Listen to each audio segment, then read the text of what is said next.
దేవుని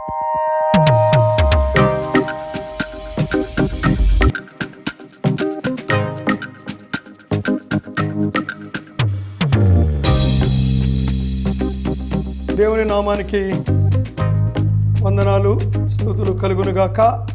సో 8వ అధ్యాయం అంటే ఈ 8వ అధ్యాయములో 36 వచనాలు ఉన్నాయి.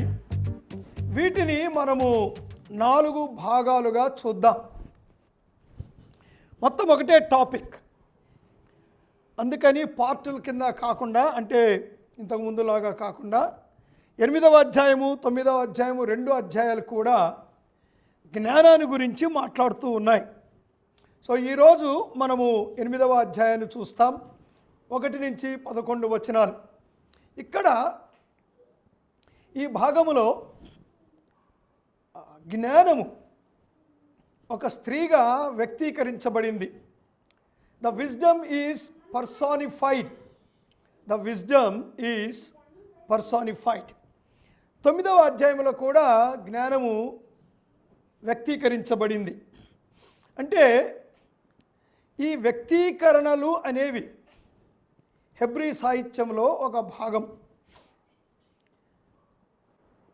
అంటే ఒక జ్ఞానానికి లేదా బుద్ధిహీనతకు ఒక మనిషిలాగా, ఒక వ్యక్తిలాగా రూపాన్ని ఇవ్వడం అన్నమాట.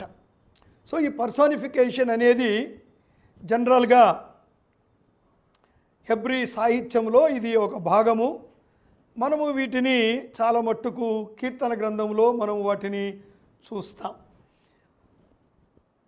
సో 7వ అధ్యాయానికి 8వ అధ్యాయానికి ఒక కాంట్రాస్ట్ కనపడుతుంది. 7వ అధ్యాయంలో స్ట్రేంజ్ ఉమెన్ అనే మాట చూస్తామంటే ఒక వ్యభిచారిణి, బుద్ధిహీనత. సో 8వ అధ్యాయంలో జ్ఞానము. So she is contrasted with the strange woman of chapter 7 and the exceeding greatness of the blessings which she offers exhibits in the most marked manner. 8వ అధ్యాయములో ఈ జ్ఞానము ఒక స్త్రీలాగా వ్యక్తీకరించబడింది. ఈ స్త్రీ, జ్ఞానం అనే స్త్రీ ఎన్నో ఆశీర్వాదాలను తీసుకొని వస్తుంది. అవి చాలా అంటే కొట్టొచ్చినట్లుగా 8వ అధ్యాయంలో చూపిస్తూ ఉన్నాడు. దేనికి భిన్నంగా అంటే 7వ అధ్యాయంలో ఉన్నటువంటి స్త్రీ ఒక మోసకరమైన స్త్రీ, మోసకరమైనటువంటి ఆశీర్వాదాలను, మరొక మాటలో చెప్పాలి అంటే శాపాన్ని తెచ్చిపెడుతూ ఉంది. కానీ 8వ అధ్యాయంలో ఉన్నటువంటి స్త్రీ ఆశీర్వాదాలను తెస్తుంది అనే విషయాన్ని ఇక్కడ మనం చూస్తూ ఉన్నాం. ఇక్కడ జ్ఞానము అంటే యేసు ప్రభు అని మనం చాలా ముందుగానే చూసాం. అంతేకాదు జ్ఞానము అంటే దేవుని యొక్క వాక్యము. So this chapter is an adumbration of Jesus Christ. అంటే ఈ అధ్యాయము యేసు ప్రభువును ఒక రేఖా చిత్రంగా చూపిస్తూ ఉంది. నేను మీకు ఒక మంచి ఉదాహరణ చూపిస్తాను. ఈ బొమ్మ చూశారు కదా, ఈ బొమ్మలో ఉన్నది ఎవరో చెప్పనవసరం లేదు. జస్ట్ అవుట్లైన్ గీతలు కనపడుతున్నప్పటికీ కూడా ఈ బొమ్మలో ఉన్నది మహాత్మా గాంధీ అని ఎవరైనా చెప్పేయగలరు. So this is what is called adumbration. ఇదే రేఖా చిత్రం. We should appreciate Ashirwad for drawing this. Now ఈ 8వ అధ్యాయంలో యేసు ప్రభువు యొక్క రేఖా చిత్రాన్ని చూస్తూ ఉన్నాం.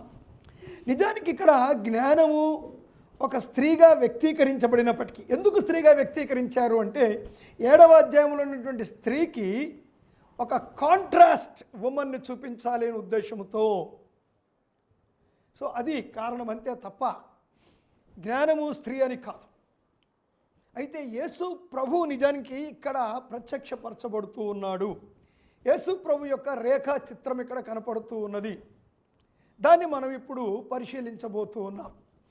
ఈ మొదటి వచనములో జ్ఞానము ఘోషించుచున్నది, వివేచన తన స్వరమును వినిపించుచున్నది. 2వ వచనం, త్రోవ ప్రక్కను రాజవీధుల మొగలలోను నడి మార్గములలోనూ అది నిలుచున్నది. గుమ్మముల యొద్ద అంటే ఇంటి దగ్గరకు వచ్చి, పురద్వారమునొద్ద ఊరి ద్వారము దగ్గర, పట్టణపు గౌనుల దగ్గర అంటే ఆ వీధి పురము దాటి పట్టణము యొక్క గేటు దగ్గర కూడా నిలబడి అది గట్టిగా ప్రకటన చేస్తూ ఉంది.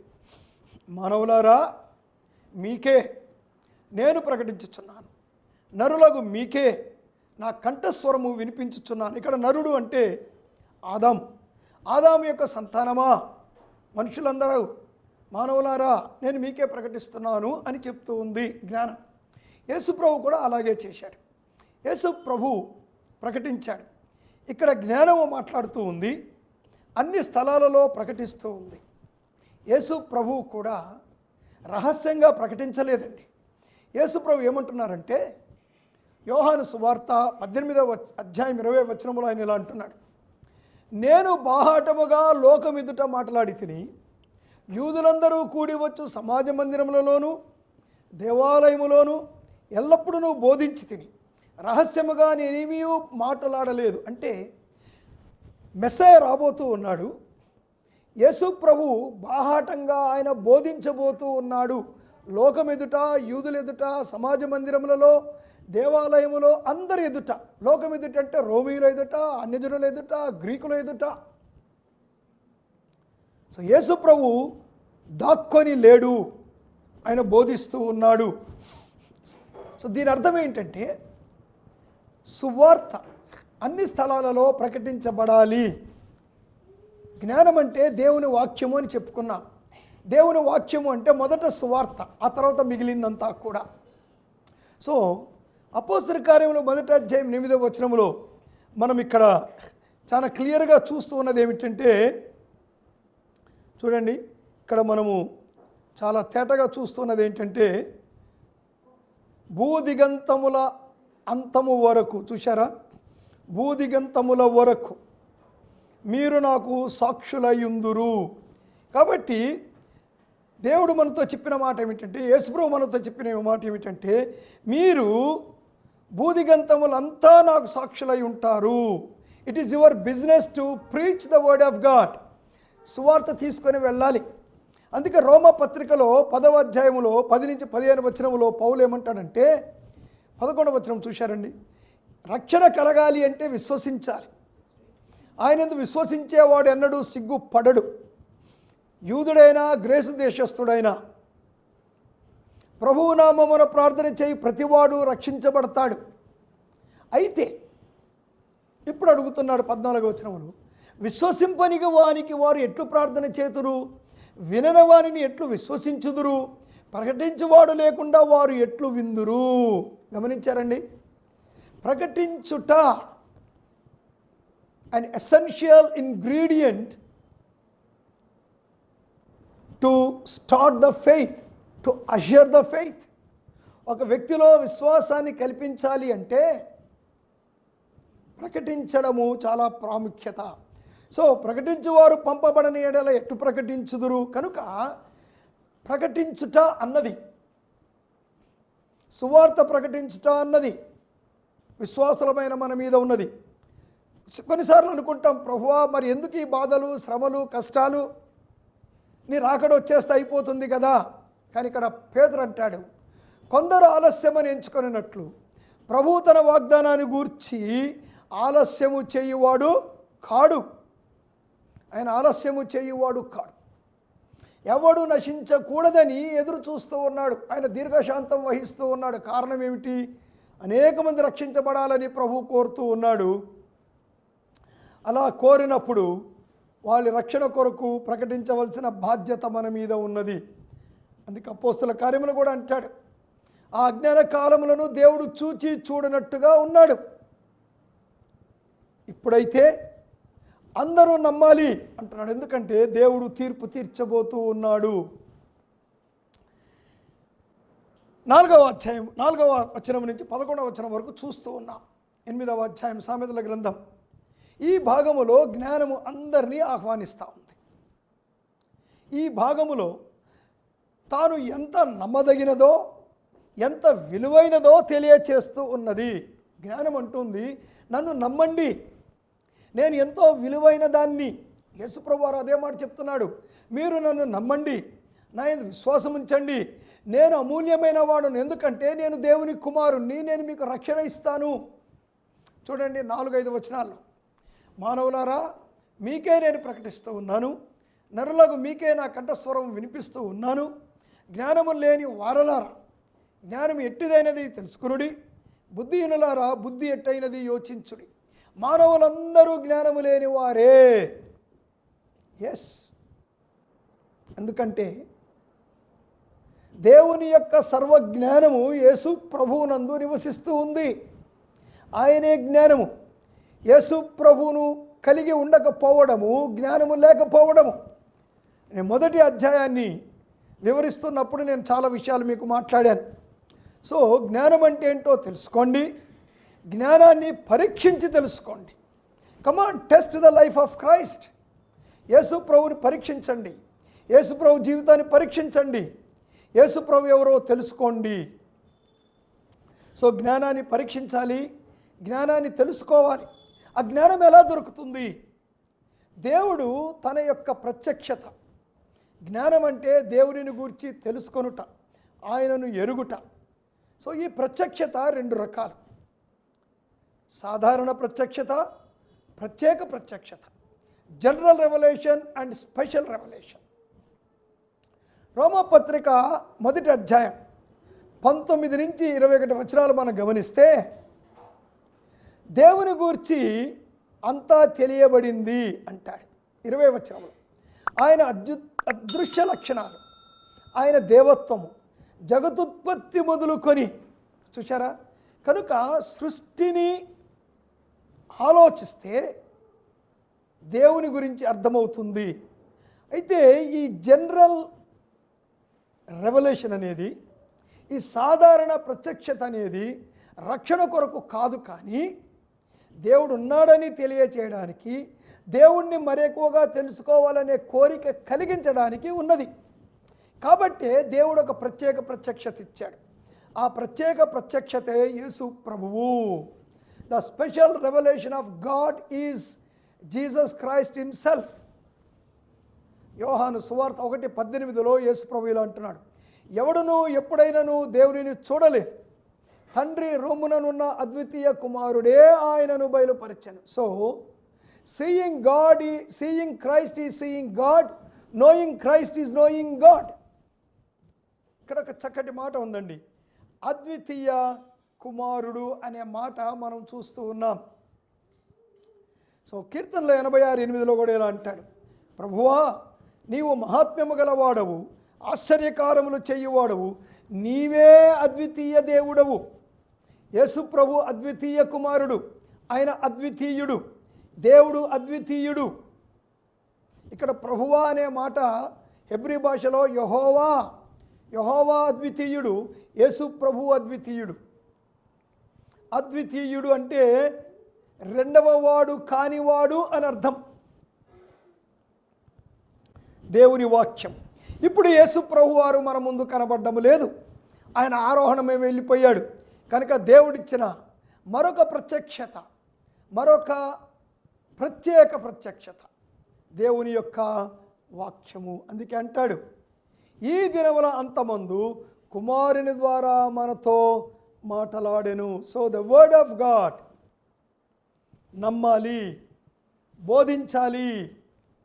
సెయింట్ గ్రెగరీ ఇలా అంటున్నాడండి, ఏమంటాడంటే, it is one thing to be ignorant, another to have refused to learn. అంటే తెలియకుండా ఉండడము ఒక విషయం అండి, అజ్ఞానములో ఉండడము, లేకపోతే తెలియకుండా ఉండడము ఒక అంశమైతే, నేర్చుకోవడాన్ని ఇష్టపడకపోవడం అన్నది మరొక అంశం. Ignorance okay, but refuse to learn is a big sin. అందుకే ఏమంటాడంటే, for not to know is only ignorance, to refuse to learn is pride. అజ్ఞానంలో ఉండడము, తెలుసుకోకుండా ఉండడము, తెలియకపోవడం అన్నది ఇగ్నోరెన్స్ అంటే అజ్ఞానం. కానీ నేర్చుకోవడాన్ని రెఫ్యూజ్ చేయడం అనేది ఉందే, నేర్చుకోవడాన్ని తృణీకరించడం అనేది ఉందే, అది గర్వము అంటున్నాడు. గర్విష్ఠులు యేసుప్రభువుని తెలుసుకోలేరు, గర్విష్ఠులు దేవుని యొక్క వాక్యాన్ని నేర్చుకోవడానికి ఇష్టపడరు. కాబట్టి గర్విష్ఠులు రక్షణ పొందినప్పటికీ కూడా యేసు ప్రభు స్వరూపములోనికి ఎదగలేరు. Because they think that they know everything, they think that they can understand by themselves everything. That is pride. అది గర్వము అని వాక్యం చెప్తూ ఉంది. వాక్యం యొక్క స్వభావం ఏమిటి? ఇక్కడ 6 నుంచి 9 వచనాల్లో జ్ఞానము తన స్వభావాన్ని గురించి చెప్తూ ఉంది. అనగా వాక్యం యొక్క స్వభావాన్ని గురించి వివరిస్తుంది. Here it is nature of the word of God. ఏమంటాడంటే వాక్యం ఏమంటూ ఉంది, జ్ఞానం ఏమంటూ ఉందంటే, నేను అనగా దేవుని యొక్క వాక్యం శ్రేష్టమైన సంగతులు చెప్పెదను వినుడి, నా పెదవులు యథార్థమైన మాటలు పలుకును, నా నోరు సత్యమైన మాటలు పలుకును, దుష్టత్వము నా పెదవులకు అసహ్యము. అదండి, that is the nature of the word of God. నా నోటి మాటలన్నీ నీతి గలవి, వాటిలో మూర్ఖత అయినను కుటిలత అయినను లేవు. అవన్నీ వివేకికి తేటగాను తెలివి నొందిన వారికి యథార్థముగాను ఉన్నవి. ఇక్కడ వివేకి, తెలివి నొందినవాడు 2 మాటలు. దేవుని వాక్యము యథార్థమైనది, దేవుని వాక్యము సత్యమైనది. అయితే వివేకికి, తెలివి నొందిన వానికి, అనగా వివేకి అంటే క్రీస్తును కలిగి ఉన్నవాడు, తెలివి నొందినవాడు అంటే క్రీస్తును కలిగి ఉన్నవాడు. కనుక వివేకికి, తెలివి కలిగిన వానికి, కనుక యేసు ప్రభువుని ఎవరైతే కలిగి ఉంటున్నారో వారికి యథార్థమైన జీవితాన్ని ప్రసాదిస్తుంది దేవుని యొక్క వాక్యము. అంటే ఇక్కడ యథార్థమైన జీవితము ప్రసాదించబడుట అంటే growing in to the likeness of Christ, growing in to likeness of Christ. కాబట్టి వాక్యం ఎందుకు నేర్చుకోవాలి, వాక్యం దగ్గర ఎందుకు రావాలి అంటే, రక్షించబడటంతో సరిపోదండి. మనం క్రీస్తు స్వరూపంలోనికి ఎదగాలి అంటే దేవుని వాక్యం దగ్గరికి రావాలి. సో క్రీస్తుని కలిగి ఉన్న వారికి యథార్థమైన జీవితాన్ని ప్రసాదిస్తుంది. ఇప్పుడు 8వ అధ్యాయము 10-11 వచనాలు చూద్దాం. వెండికి ఆశపడక నా ఉపదేశమును అంగీకరించుడి, మేలిమి బంగారును ఆశింపక తెలివినొందుడి. జ్ఞానము ముత్యముల కన్నా శ్రేష్టమైనది, విలువగల సొత్తులేవియు దానితో సాటి కావు. సో ఇక్కడ జ్ఞానము యొక్క విలువ, ఇక్కడ జ్ఞానము యొక్క విలువ. సో వాక్యము యొక్క విలువ ఏమిటంటే, భూ సంబంధమైనవి దేవుని వాక్యానికి సాటి రావు అని చెప్తున్నాడు. ముత్యములు, సొత్తు ఏది కూడా, భూ సంబంధం ఏవి కూడా దేవుని వాక్యానికి సాటి రావండి. సో ఆ సత్యాన్ని మనం గుర్తిస్తే, if you value the word of God, నీ జీవితం ఎంతో మార్చబడుతుందండి. నిత్యత్వపు విలువలు నీకు లేకపోతే భూ సంబంధమైనవి విలువైనవిగా కనపడతాయి. నిత్యత్వపు విలువలు నీకుంటే దేవుని వాక్యము నీకు విలువైనదిగా కనపడుతుందండి. నేను ఇంతకుముందు చాలాసార్లు చెప్పాను. చాలామంది అనుకుంటూ ఉన్నాం ఏదో ఒక బైబిల్ ఉంటే సరిపోతుంది కదా అని. కాదండి, you need to buy some books. చదవాలండి. అనేకసార్లు చెప్తూ ఉన్నాను, but you people are taking light, some people are taking it light. కారణం ఏమిటంటే, భూ సంబంధమైనవి వాక్యానికంటే విలువైనవి అనే అభిప్రాయము ఇంకా తుడిచిపెట్టబడలేదు హృదయాల్లో నుంచి.